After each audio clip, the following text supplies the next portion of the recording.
po yung bayan ng Orbis Tondo. Nandito ako ngayon sa Orbis Tondo, Pangasinan.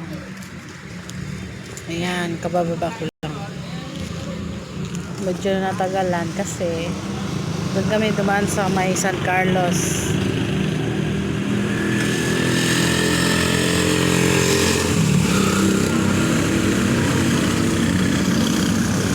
Ayan, ito po yung bayan ng